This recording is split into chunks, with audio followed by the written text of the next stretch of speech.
Question number 23, और chocolate cookie. अभी तक तो सिर्फ खाया था, आप फिजिक्स भी करेंगे उसके साथ। और chocolate cookie is a circular disc.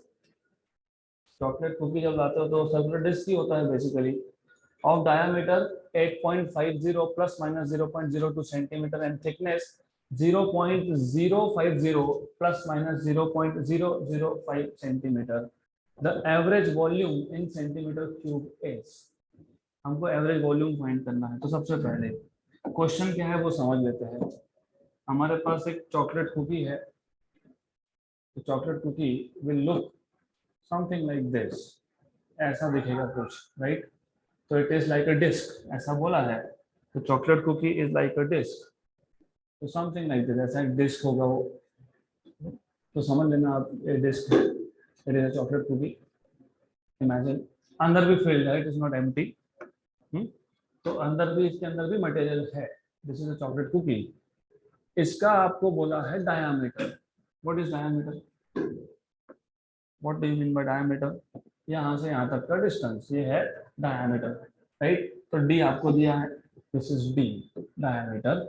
और थिकनेस, थिकनेस मतलब ये side, it is T, right? तो आपको डायामीटर और थिकनेस दिया है। आपको पूछा है what is the volume along with its error, क्योंकि average volume in centimetre cube. और आंसर देखोगे तो number plus minus, number plus minus, number plus minus ऐसा लिखा है, करेक्ट?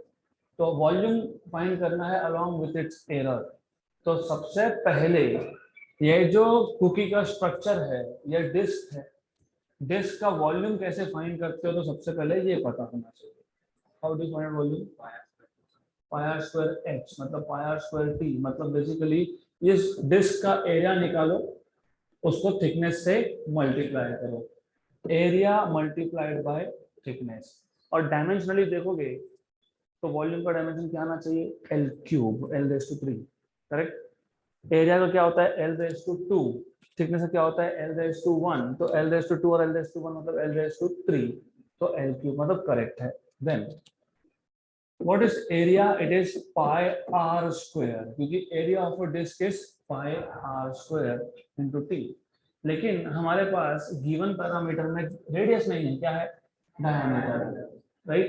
तो अब यहाँ पे आप लिखोगे radius is diameter by 2 into t. तो हमारे पास वॉल्यूम का फॉर्मूला बन गया pi by 4 d square t, क्योंकि 2 का स्क्वायर कितना है? 4। तो pi by 4 d square t. ये आ गया आपके पास वॉल्यूम का फॉर्मूला।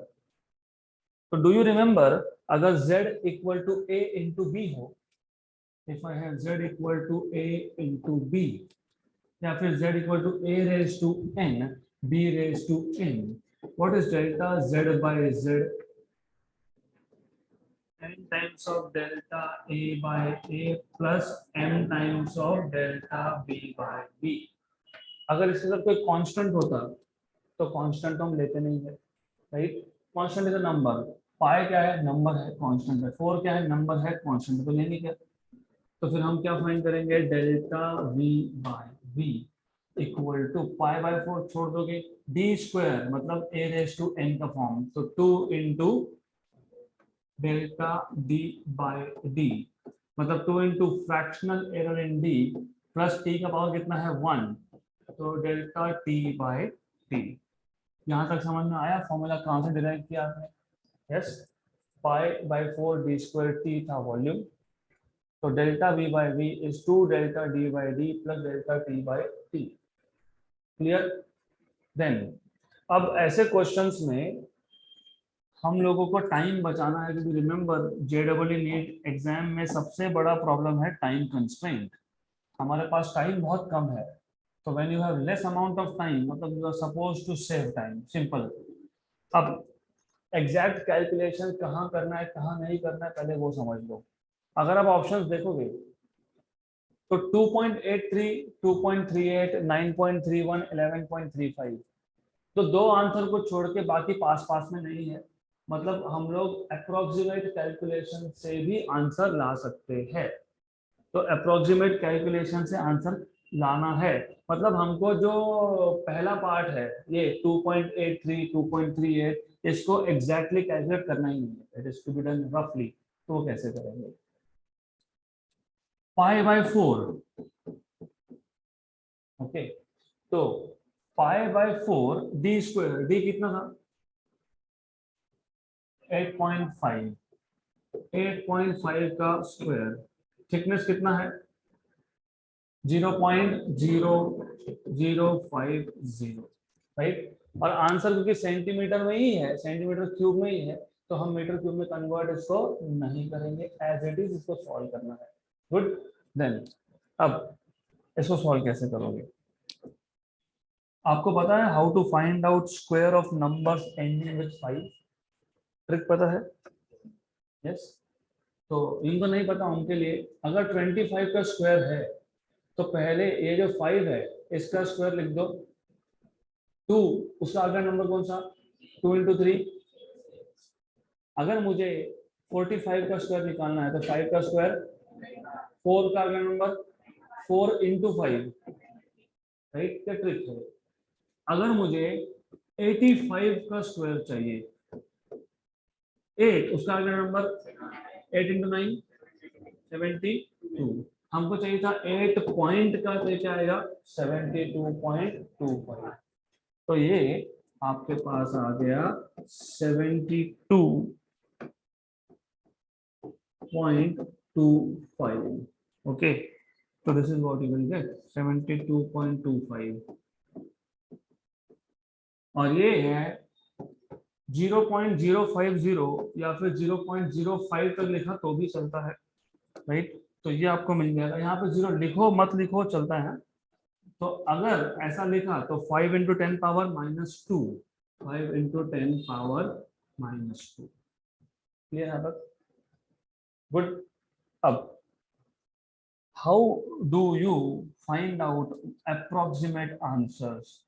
बहुत इंपॉर्टेंट चीज है ये, आपको आंसर्स अप्रोक्सीमेटली आने ही चाहिए, क्योंकि कैलकुलेशन एग्जैक्ट करने गए तो फिर टाइम बहुत वेस्ट होगा। तो you have to do this approximately. कैसे करोगे? How will you do this? Simple. You know what is 1/4? पाई की वैल्यू कितनी है 3.14, into 1/4 is 0.25, into 72.25 into 5 into 10 power -2। बहुत सारे मेथड्स है calculations, no one can teach you, क्योंकि हर किसका ब्रेन खुद के हिसाब से कैलकुलेशन करता है। मेरा हो गया कैलकुलेट करके, इसमें 27 के ऊपर नंबर आएगा, 27 के ऊपर मतलब 28, राइट। तो remember calculations you have to do by yourself. कैसे?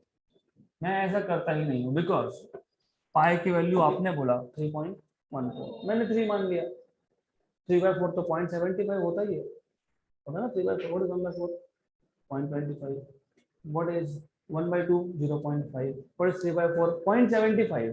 तो ये 0.75 है, दिख गया था 0.75 है, एक्चुअली 0.75 के ऊपर था, क्योंकि हमने 3.14 को क्या लिया 3, तो ये नंबर 0.75 से ऊपर जाएगा, करेक्ट।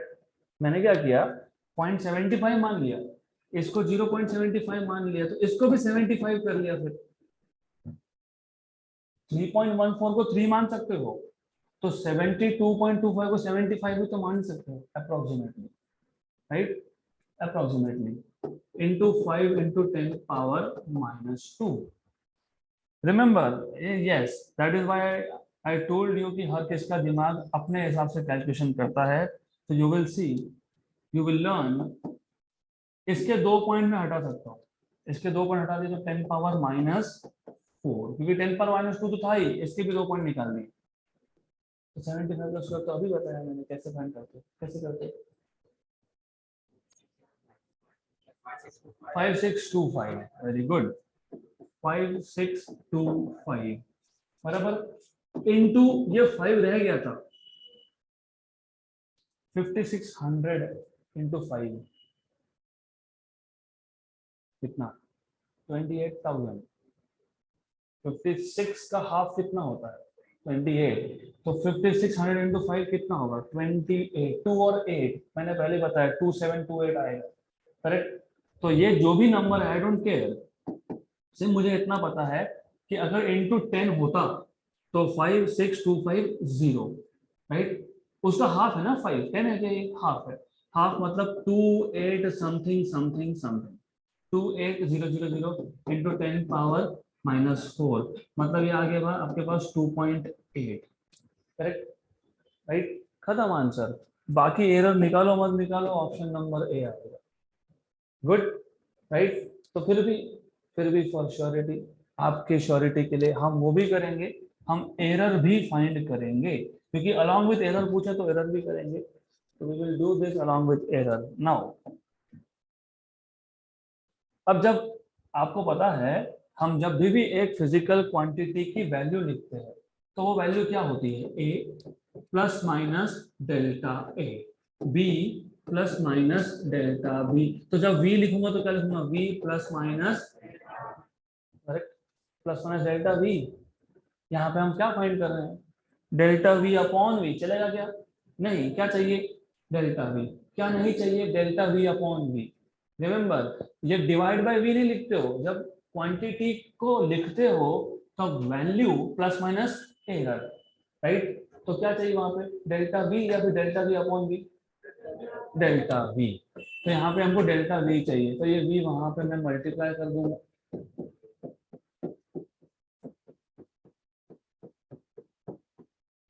क्लियर यहाँ तक? गुड। हमारा आंसर तो ऑलरेडी आ गया, 2.83 डन, आंसर खत्म। लेकिन फिर भी for just for your practice of calculations आपको ये सीखना पड़ेगा। अब ये तो फाइंड ही किया ना आपने, कितना आया ये? 2.83। 2, what is delta D? Look, diameter क्या किया है? 8.50 प्लस माइनस, प्लस माइनस क्या होता है? एरर। तो डेल्टा डी कितना है? 0.02। और डी की वैल्यू कितनी है? 8.50 प्लस डेल्टा टी थिकनेस 0.005 और टी कितना है? 0.05। 05 जीरो लिखोगे या जीरो लिखोगे तो आंसर सेम ही आएगा। अब ठीक है, लिखना है तो लिख दो, मैं बता देता हूँ, answer is will be the same, कोई दिक्कत नहीं है यहाँ पे। गुड, देन डेसिमल के बाद दो नंबर है न्यूमरेटर में, डेसिमल के बाद दो नंबर है डिनोमिनेटर में, गया डेसिमल डेसिमल गया। तो ये आ जाएगा आपके पास 2 इंटू 2 अपॉन 850। इसके दो डेसिमल 10 पावर -2 कैंसिल। यहाँ पे भी 10 पावर -3 तो क्या आएगा? 5 अपॉन 515 नहीं 5150। ऊपर 0.005 है, नीचे 0.050, तो 5/50। क्लियर? पक्का? गुड। तो 1 and 10 1 and 425, right. Cross multiply कर लो। 2.83 यहाँ पे रिमेंबर ये आ गया 20 प्लस 425 अपॉन 425 इंटू 10 मतलब 4520। यहाँ पे भी आपको एग्जैक्ट कैलकुलेशन करना नहीं है, रिमेंबर। ऊपर कितना आया? 445, नीचे क्या आया? 4250, अप्रोक्सीमेटली 1/10। अगर 425 आता नीचे 4250 आता तो क्या आता? 1/10। तो रफली रफली कितना है ये? 1/10। जब 1/10 हो तो 2.83/10 मतलब 0.283, राइट। अप्रोक्सीमेटली बात करोगे तो 0.3, करेक्ट। गुड। तो रिमेंबर, जेई नीट क्रैक करना है, फॉर्मूलाज बाद में लगते हैं, पहले ये ट्रिक्स पता होने चाहिए, क्योंकि ये इसमें तो कोई फिजिक्स नहीं था। डिस्क दिया है, थिकनेस दिया है, डिस्क का वॉल्यूम पूछा है, ये तो 10th में सीखा था हमने, 9th या 10th में। वॉल्यूम कैसे निकालते हो? एरिया इंटू हाइट, हाइट मतलब थिकनेस, एरिया क्या होता है? पाई आर स्क्वायर, राइट। और थिकनेस कितना है? टी। आर क्या है? डायमीटर बाई 2, क्योंकि दिया क्या है? डायमीटर। तो हमने क्या किया? आर के पे लिखा d/2, राइट। तो फिर वैल्यू सब्स्टिट्यूट करके हमने अप्रोक्सीमेटली वॉल्यूम निकाल लिया सेंटीमीटर क्यूब में। वॉल्यूम तो मिल गया, लेकिन अलॉन्ग विथ एरर हुआ था। अब इस क्वेश्चन में एरर नहीं भी फाइंड करोगे तो चलेगा, लेकिन ऐसे भी कुछ क्वेश्चंस होते हैं जिसमें वो क्या करते हैं, जानबूझ के हर जगह पे आंसर दे देते हैं सेम। इसमें भी काम आसान है, क्योंकि इसमें आपको सिर्फ एरर फाइंड करना है, बाकी तो सब सेम ही है, राइट। तो वैसे क्वेश्चंस में आपको सिर्फ एरर फाइंड करना होगा। यहाँ इस क्वेश्चन में क्योंकि हमको रियल जो वैल्यूज है वो भी अलग अलग दी है, तो सिर्फ रियल वैल्यू से ही काम हो गया, option number A. But error कैसे फाइंड करते हो, that method you should also know. Next question.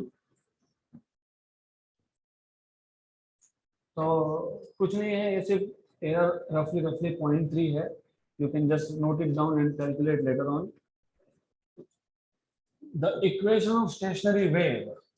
अब ये स्टेशनरी वेव क्या होता है, ये वेव क्या होता है, ये सब 12th में सीखोगे, but for the time being the equation of stationary wave is y equal to 2a sin of 2 pi ct by lambda cos of 2 pi x by lambda, which of the following statement is wrong। पहले हम ये question of course थोड़ा आपको higher level लगेगा क्योंकि ये 12th का concept अभी आ गया, but still we can make it simple. तो सिंपल कैसे बनेगा, उसके लिए आपको थोड़े से बेसिक्स में जाना पड़ेगा। सबसे पहले y equal to 2a sin of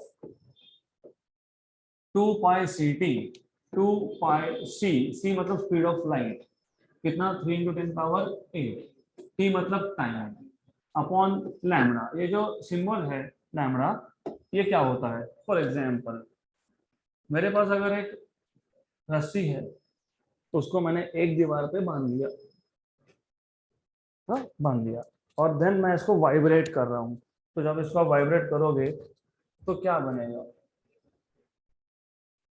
wave बनेगा, करेक्ट, राइट।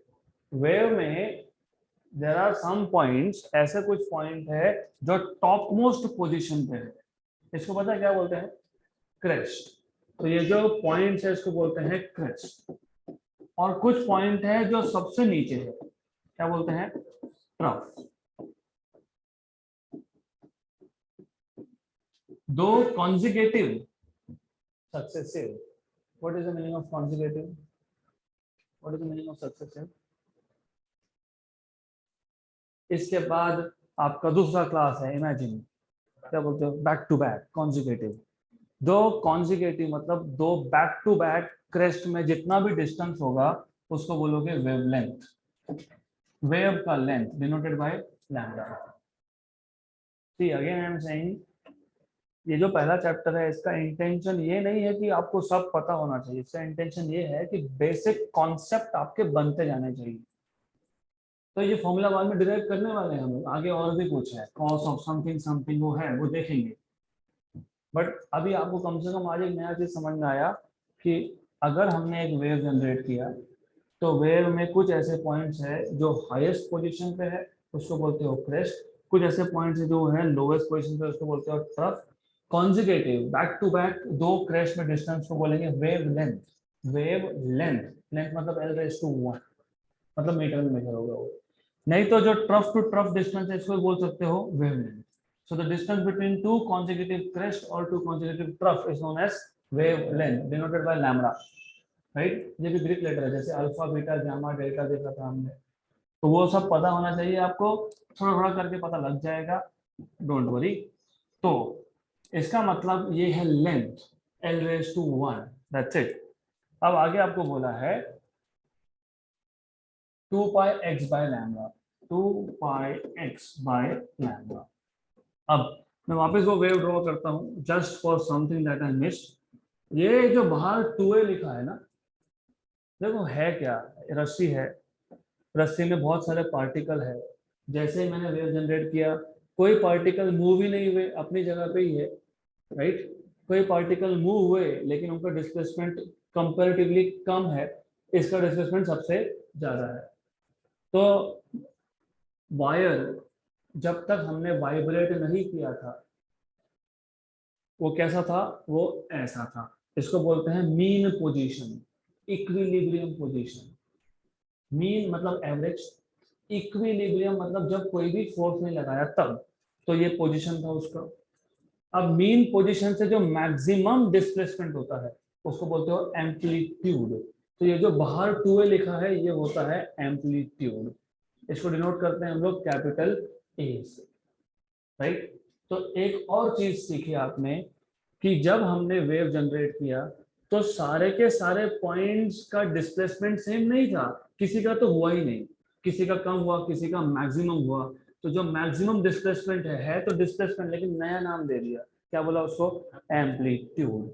और एम्पलीट्यूड भी डिस्टेंस है, मतलब एम्पलीट्यूड का डायमेंशन क्या आएगा, l⁻⁴ वेरी गुड। अब क्वेश्चन के ऑप्शंस हम बाद में पढ़ेंगे, लेकिन पहले थोड़ा और बेसिक जाते हैं।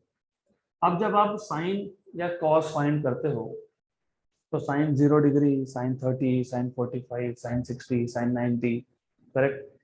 तो साइन ऑफ एंगल होता है, एंगल होता है ना, राइट। एंगल के डायमेंशन होते हैं क्या, नहीं, angle is just a number, remember. तो साइन के अंदर, ब्रैकेट के अंदर जो भी लिखा होगा वो क्या है, नंबर है। मतलब ये क्या है, नंबर है, और ये भी क्या है, नंबर है, सही है, करेक्ट। तो अगर मैं इसके डायमेंशंस देखता हूँ, इसके डायमेंशंस नंबर के डायमेंशंस, क्योंकि sine of 30 is a number, sine of 60 is a number, sine of 45 is a number. तो साइन, कोसाइन, हमने डायमेंशनल एनालिसिस में, याद होगा आपको, लिमिटेशंस ऑफ डायमेंशनल एनालिसिस, उसमें ये लिखा था हमने, क्या लिखा था, कि dimensional analysis can not be used in equation containing only trigonometric logarithmic exponential functions. क्योंकि ये ट्रिग्नोमेट्रिक या फिर ये लॉगरिथमिक या फिर एक्सपोनेंशियल वो खुद ही नंबर है, डायमेंशंस तो है नहीं, तो यूज कहां से करोगे, राइट। लेकिन यहाँ पे ये ए साथ में आया इसके डायमेंशन से। अब याद रखना, साइन के अंदर जो होता है वो क्या होता है, एंगल। एंगल मतलब डायमेंशन है क्या, नहीं। तो अगर मैं डायमेंशन लिखता हूँ तो 2π/c/λ, इसके डायमेंशन में क्या लिखूंगा, m0, l0 and t0, correct. Similarly इसके डायमेंशन में मैं वैसे लिखूंगा 2πx/λ, इसके डायमेंशन क्या आएंगे, m0, l0, t0। यहां तक क्लियर। और थोड़ा सा और ऐड करो, मैथमेटिक्स है वो, फिजिक्स से उसका कोई लेना देना नहीं है। इसको बोलते हैं आर्ग्यूमेंट ऑफ अ फंक्शन। जो एंगल है उसको और एक नाम है आर्ग्यूमेंट। क्यों पता होना चाहिए, क्योंकि कभी कभी क्वेश्चन सिंपल होता है लेकिन बोलते हैं आर्ग्यूमेंट इज, तो आर्ग्यूमेंट क्या पता तो होना चाहिए, what is argument, angle, right. तो अगर आर्ग्यूमेंट ऑफ साइन इज ऐसा बोला हो तो क्या बोला है, एंगल, राइट। देन अब 2 और पाई क्या है, नंबर है। नंबर के डायमेंशन होते हैं क्या, नहीं होते। तो dimensions of ct upon dimensions of lambda is equal to dimension this, correct, right. तो एक काम करता हूँ ना, इसको यहाँ ले जाता हूँ, लेके जा सकते हो, वैसे भी चलेगा। अब it is right time to go and look at the option. The unit of ct is same as that of lambda, yes, क्योंकि डायमेंशनलेस कब बनेगा, जब दोनों का यूनिट सेम होगा। नहीं तो कर लो, सी मतलब स्पीड, स्पीड मतलब मीटर पर सेकेंड, टाइम मतलब सेकेंड, कैंसिल कैंसिल, ये ऊपर मीटर में आ गया, नीचे भी क्या है, मीटर में। तो unit of ct is same ऐसा होना चाहिए, राइट। ऑप्शन नंबर ए हमारा आंसर नहीं है, हमको पूछे गलत कौन सा है, which of the following statement is wrong, right नहीं रॉन्ग, ए तो राइट है ना। The unit of x is same that of lambda होना चाहिए, क्योंकि x मतलब डिस्टेंस और लैम्ब्डा मतलब डिस्टेंस, तो वो भी सही है। The unit of 2πc/λ is same as that of 2πx/λt। इसको बाद में देखते हैं। The unit of c/λ, unit of c/λ, तो what is the unit of c/λ, check कर लो। c/λ, c क्या था, मीटर पर सेकेंड, लैम्ब्डा क्या था, मीटर, कैंसिल एंड कैंसिल, क्या आ गया, 1/2। तो unit of c by lambda is 1/सेकंड। 1/सेकंड मतलब कौन पता है? पहले टेस्ट का question number 4 MCQ, frequency. Frequency तो वहां पे भी वो क्वेश्चन दिया इसके लिए था कि जैसे 1/सेकंड देखो मतलब कौन? फ्रीक्वेंसी। Very good. अब and that of x by lambda. X is distance, lambda is distance. Distance upon distance is dimensionless, nothing. c by lambda कौन आया? 1/time. x by lambda कौन आया? Nothing. तो ये स्टेटमेंट गलत है ना? The unit of c by lambda is same as that of x by lambda. No, it is not same. क्योंकि c by lambda क्या है? 1/second, मतलब t raised to -1. करेक्ट। और ये कौन है? Dimensionless, t raise to 0। तो same है क्या? तो option number D is correct. तो just to complete this answer हम ऐसा करेंगे, हम ऐसा लिखेंगे x अपॉन लैम्बडा, इसके यूनिट्स क्या है? इसके यूनिट्स है मीटर अपॉन मीटर, मतलब नथिंग। तो मीटर अपॉन मीटर मतलब कैंसिल हो गया, मतलब x बाय लैम्बडा के डायमेंशंस क्या है? नथिंग। नथिंग मतलब t raise to 0, m raise to 0, l raise to 0 भी है।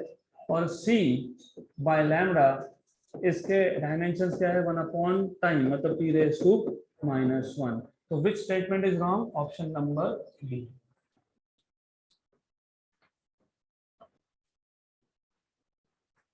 तो remember the intention behind this question was, आपको नंबर 1 पहला चीज पता होना चाहिए कि साइन और कॉस के अंदर जो लिखा होता है वो डायमेंशन लेस होता है। वो एंगल है, एंगल के कोई डायमेंशन नहीं होते। आगे क्वेश्चन आएगा, वापस समझ में आएगा कि हाँ वो डायमेंशन लेस आता है। गुड। देन दूसरा इंटेंशन ये था कि यहाँ पे c मतलब स्पीड ऑफ लाइट है, t मतलब टाइम है, लैम्डा मतलब वेवलेंथ है। वेवलेंथ क्या है? डिस्टेंस बिटवीन टू कंसेक्यूटिव या सक्सेसिव क्रेस्ट, राइट। तो ये पता होना चाहिए आपको। 2a ये सिर्फ एक्स्ट्रा इंफॉर्मेशन है। 2a मतलब एम्पलीट्यूड, मतलब maximum distance from mean position. फिर क्योंकि ये साइन के अंदर एक नंबर ही हो सकता है, इसका मतलब 2π/ct/λ, ये डायमेंशन लेस होगा, मतलब n0 l0 t0, राइट। तो c/λ ये एक्स्ट्रा इंफॉर्मेशन है। आंसर यहाँ से स्टार्ट हो गया। c/λ, c मतलब मीटर पर सेकेंड, लैम्डा मतलब मीटर, कैंसिल कैंसिल तो 1/सेकेंड मतलब t raise to -1। x by lambda मतलब मीटर और मीटर, कैंसिल कैंसिल मतलब dimensionally t raise to 0।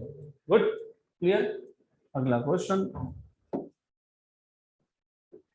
The potential energy. अभी पोटेंशियल एनर्जी क्या होता है मे भी आपको पता नहीं हो, doesn't matter, doesn't matter. Potential energy energy है इतना पता है। एनर्जी के डायमेंशंस क्या थे? m1l2 t-2, right? The potential energy of a particle varies with distance x from a fixed origin as। मैं से मतलब समझाऊंगा, अगर आपको नहीं भी समझ में आया डजंट मैटर, क्योंकि वो हमको लगने नहीं वाला। सिर्फ इसका मतलब क्या है? सपोज मेरे पास एक ऑब्जेक्ट है, वो ओरिजिन पे था, ये ओरिजिन है 0। तो जैसे ही ये मूव हुआ, ये जैसे ही x डिस्टेंस आगे गया, तो इसका जो पोटेंशियल एनर्जी है उसका फॉर्मूला बन जाएगा a√x/x² plus b। That's it. तो जितना ज्यादा डिस्टेंस उतना ज्यादा पोटेंशियल एनर्जी। गुड। आगे बोला है a and b are dimensional constants, मतलब a और b के डायमेंशन लेस नहीं है, इसके डायमेंशंस है, right. Then dimensional formula for a into b is, मतलब करना क्या है? करना आपको ये है कि पहले a और b के डायमेंशंस फाइंड करो, फिर a और b को मल्टीप्लाई करके उसका डायमेंशनल फॉर्मूला बनाओ। तो हमारे पास u इक्वल टू क्या था? a√x upon x² plus b, correct. x क्या है? डिस्टेंस है। अब मैंने आपको बताया था फिजिक्स में कभी भी दो सेम क्वांटिटी का ही एडिशन होता है। आप डिस्टेंस प्लस डिस्टेंस ही कर सकते हो, आप स्पीड प्लस स्पीड ही कर सकते हो। आप ऐसा नहीं बोल सकते फोर्स प्लस डिस्टेंस, बिकॉज उसका कोई मतलब नहीं बनता, right. Remember first application of dimension analysis क्या था? प्रिंसिपल ऑफ होमोजेनिटी क्या था? क्या बोलता है आपको? एक इक्वेशन में जितने भी टर्म्स होंगे सबके सब डायमेंशन सेम होंगे। अब अगर आप डिनोमिनेटर देखते हो तो डिनोमिनेटर में आप एक्स स्क्वायर और बी स्क्वायर को ऐड कर रहे हो। ऐड कब करते हो? जब दोनों के डायमेंशंस क्या हो, सेम हो, राइट। तो आप डायरेक्टली बोल दोगे dimensions of b should be equal to dimensions of x square. Clear? पर एक्स क्या है? डिस्टेंस। डिस्टेंस मतलब लेंथ, लेंथ रेज टू 2। तो बी के डायमेंशन मिल गया आपको, क्या मिल गया? Length raise to 2। अब अगर ये फॉर्मूला मैं यूज करता हूं, मैं डायरेक्ट लिखता हूं dimensions of u equal to dimensions of a into root x upon dimensions of x square plus b, x square plus b. Dimensions of u, u क्या है? Potential energy. एनर्जी के dimension क्या होते हैं? m1 l2 t minus 2। मैं एक काम करता हूँ, सिर्फ अभी पहले कुछ क्वेश्चंस के लिए मैं आपको अलग अलग से लिख के देता हूँ, सो दैट आगे जाके आपको हेल्प होगी। x रेज टू हाफ मतलब x का रूट, तो x का रूट मतलब x रेज टू हाफ। ये समझा? रूट x मतलब x raise to half. x मतलब क्या है? Distance. Distance l, l raise to half. Clear यहां तक? गुड। पक्का? बोला है ना x इज डिस्टेंस। हाँ, x डिस्टेंस है। देन अब x square plus B square तो पता ही है आपको, क्या है x square plus B square? X square plus b क्या है? L raise to, l raise to 2, ये एल रेज टू 2 है। देयरफॉर ये जो पोटेंशियल एनर्जी का फॉर्मूला है, इसके जब डायमेंशंस हम सब्स्टिट्यूट करेंगे, राइट, तो u के डायमेंशंस क्या आएंगे? m1 l2 t minus 2। a के डायमेंशंस तो फाइंड ही करने हैं, कर लेंगे फाइंड, राइट। रूट एक्स के डायमेंशंस क्या है? l raise to half. और x square plus B square क्या है? l का स्क्वायर। तो this is l raise to 2। हमको a के डायमेंशंस फाइंड करने हैं तो कर लो। तो dimensions of a will be equal to, ये l रेज टू 2 यहाँ पे आएगा और ये l रेज टू हाफ नीचे जाएगा, तो आ जाएगा m1 l2 t minus 2 l2 upon l raise to half. तो dimensions of a equal to m1 l4 और ये माइनस हाफ, तो l raise to 4 minus half t raise to minus 2। What is 4 minus half? 3.5। What is 3.5? 7/2। 7/2 होता है ना, 7 का आधा, 3.5। 3.5 मतलब 4 माइनस हाफ। तो m1 l raise to 7/2 t raise to minus 2, ये किसके डायमेंशन है? A। तो मुझे अगर a इंटू बी करना है, तो a के डायमेंशंस मल्टीप्लाइड बाय b के डायमेंशंस। a के डायमेंशंस तो अभी फाइंड किए, क्या है? m1 l raise to 7/2 t raise to minus 2। b के डायमेंशंस क्या थे? l raise to 2।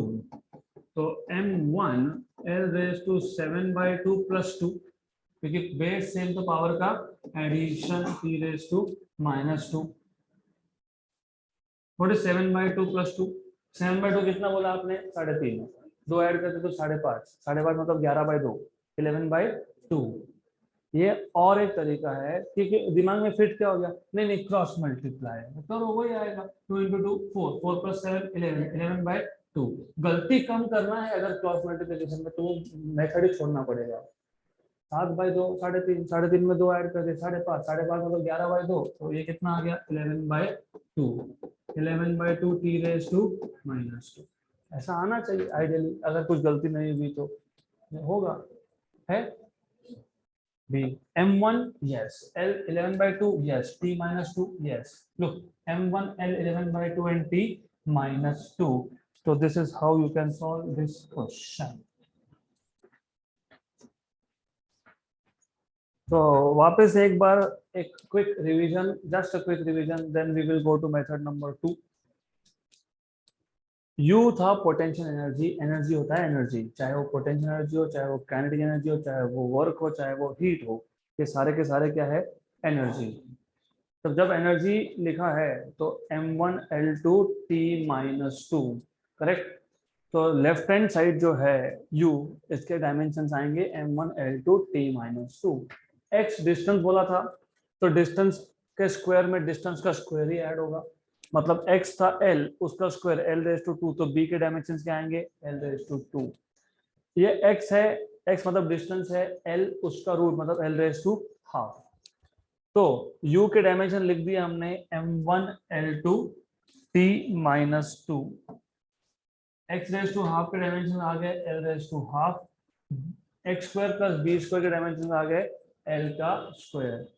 a के डायमेंशन फाइंड करने के लिए l के स्क्वायर को यहाँ लेके गए लेफ्ट हैंड साइड पे और l⁻² को डिवाइड कर दिया लेफ्ट हैंड साइड पे लाके। तो you have this m1l2t-2 l⁻² upon l⁻², l⁻² और 2 4 माइनस हाफ, राइट। तो आपको मिल गया a का dimension m1 l7/2 and t-2। a into B करना था, a के डायमेंशन और b के डायमेंशन को मल्टीप्लाई कर दिया, m1 l7/2 t-2, ये a के डायमेंशन है, l⁻² ये b के डायमेंशन है, सॉल्व कर लिया तो मिल गया m1 l11/2 t-2।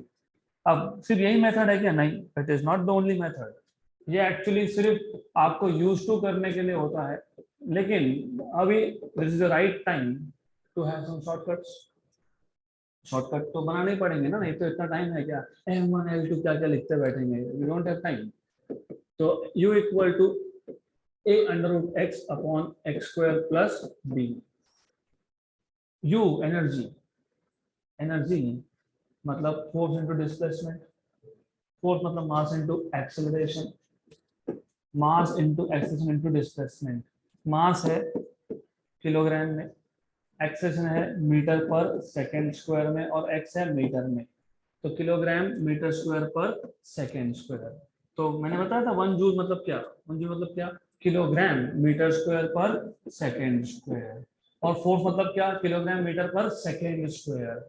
सिर्फ 1 मीटर लिखा तो फोर्स बन गया, मीटर स्क्वायर लिखा तो एनर्जी बन गया। यहाँ तक क्लियर? ये याद रहेगा, करेक्ट। हमारा इंटेंशन क्या था, क्या था हमारा इंटेंशन, क्या था, ए और बी, ए इंटू बी के डायमेंशन फाइंड करना। बी के तो पता लग ही गए ना, n⁻²। ए का फाइंड कर लेते हैं, x मतलब डिस्टेंस मतलब मीटर⁻², डिस्टेंस पर तो डिस्टेंस पर मतलब मीटर का स्क्वायर। तो स्ट्रेट अवे यहां से मिल गया आपको a kilogram, metre into metre का स्क्वायर इंटू मीटर का स्क्वायर, मीटर⁻4, ये मीटर⁻², और ये क्या आ गया सेकंड का स्क्वायर। सिर्फ इसको यहाँ शिफ्ट कर दिया n² को और n⁻² को डिवाइड कर दिया, करेक्ट। अब इसको ऊपर ले जाओगे तो 4 माइनस हाफ कितना होता है, 4 माइनस हाफ कितना होता है 7/2, तो m⁻7/2 और यहाँ पे सेकंड स्क्वायर। तो यहाँ से आपको a मिल गया। अब a इंटू बी करना था, a कितना है किलोग्राम मीटर⁻7/2 सेकंड⁻², b कितना है मीटर का स्क्वायर है, 7/2 प्लस 2 कितना 11/2, तो मीटर⁻11/2 अपॉन सेकंड स्क्वायर, मतलब मास⁻1, डिस्टेंस⁻11/2 एंड टाइम⁻2 हो गया, वही आंसर है, सेम आंसर। तो ये मेथड ज्यादा सिंपल है।